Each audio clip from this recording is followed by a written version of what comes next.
So, a lot of times when you're buying a home, you'll have a property inspection. So, if there's some things that need to be repaired, what have you, they'll agree, you'll negotiate, and they'll say that they're going to repair it.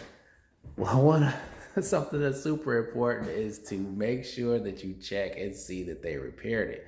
So that's what we're doing today. We're at this beautiful property. However, we just checked, and one of the repairs were made, and one of the repairs were not made, and there's a new problem. So make sure that you work with the agent that definitely checks the repairs so you can get them together and you can get the property the way you guys have agreed to do it. All right, I'm Sean Calhoun with PrettyHomeRealty.com, and this is my beautiful wife, Christina. and we'll see you on the next one.